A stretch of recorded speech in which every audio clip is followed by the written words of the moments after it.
আসসালামু আলাইকুম, সবাই কেমন আছেন? আশা করছি ভালো আছেন। আজকে আমি আপনাদের সঙ্গে শেয়ার করব মজাদার একটা পিৎজার রেসিপি। আর এই পিৎজাটা কিন্তু আমি ফ্রাই প্যানে বানিয়ে ফেলবো। বাসায় যদি একটা থাকে ফ্রাই প্যান, তাহলেই কিন্তু খুব সহজে পিৎজা বানিয়ে খেয়ে ফেলতে পারবেন। আর পিৎজার ডোটা আমি আর ভিডিও করে দেখালাম না, আপনাদের সঙ্গে শেয়ারও করলাম না, কারণ পিৎজার ডো সবাই পারেন আপনারা। আর পিৎজার ডো করতে কিছুই লাগে না, শুধু লাগে হচ্ছে ময়দা আর হচ্ছে চিনি, লবণ আর হচ্ছে ইস্ট, আর একটু অল্প কুসুম গরম পানি দিয়ে গুলিয়ে ফেললেই হয়ে যাবে। ডো তৈরি করলেই হয়ে যাবে পিৎজার ডোটা। আর হচ্ছে আধা ঘন্টার মতো রেস্টে রেখে দিতে হবে, আর রেস্টে রেখে দিলেই ফুলে ডাবল হয়ে যাবে। তারপর ভালো করে মেখে নিলেই পিৎজার ডো হয়ে যাবে। আর হচ্ছে এটাকে একটু রুটির মতো করে চ্যাপটা করে নিতে হবে। তো আমি দেখলেন কত বড় একটা ফ্রাই প্যান বসিয়ে দিলাম, আর এই ফ্রাই প্যানের বরাবর মানে ফ্রাই প্যানের সমান করে আমি এত বড় একটা রুটি বানিয়ে নিলাম। আর এটাকে আমি চুলার মধ্যে চুলা মিডিয়াম আঁচে ফ্রাই প্যানটাকে আমি আগে প্রিহিট করে নিয়েছি। তারপর আমি হচ্ছে রুটিটা দিয়ে দিয়েছি। রুটি দেওয়ার পরেও কিন্তু আমি চুলা ঢাকনা দিয়ে চুলার আঁচ মিডিয়াম করে তারপরে ঢাকনা দিয়ে 3 মিনিটের মতো রুটিটাকে ঢাকনা দিয়ে রান্না করে নিয়েছি। আর রুটিটা কিন্তু ফুলে গেছিলো। এরপর আমি এটাকে কাঁটা চামচ দিয়ে আমি কিন্তু ফাঁকা ফাঁকা করে দিয়েছি, যেন বেশি ফুলে না যায়।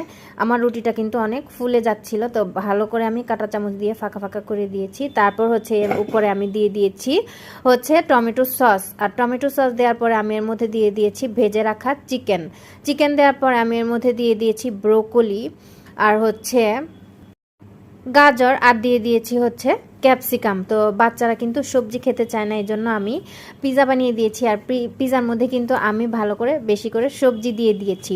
আর সবজি দেওয়ার পরে আমি কিন্তু এর মধ্যে দিয়ে দিয়েছি হচ্ছে মোজারেলা চিজ। আর চিজটা দিলে কিন্তু খুব ভালো লাগবে খেতে, আর দেখতেও সুন্দর লাগে। আর বাচ্চারা কিন্তু চিজ খুব পছন্দ করে।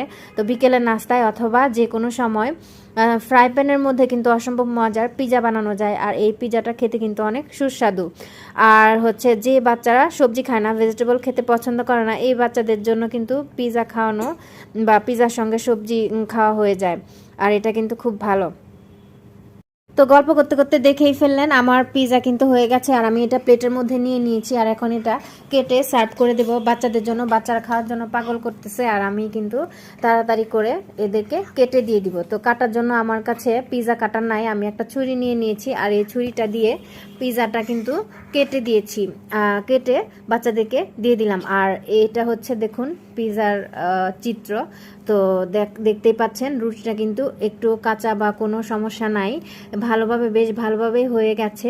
আর দেখতে কিন্তু দোকানের পিৎজা থেকে কোনো অংশে কম না। কিন্তু এটা তৈরি করতে কিন্তু আমার মাত্র 10 মিনিটের মতো সময় লেগেছে, একবারে অল্প সময়ে বাসায় সবজি দিয়ে এবং চিকেন দিয়ে ফ্রাই প্যানের মধ্যে মাত্র 10 মিনিটে পিৎজা বানিয়ে ফেললাম। আর বাচ্চাদেরকে সবজি খাওয়ানো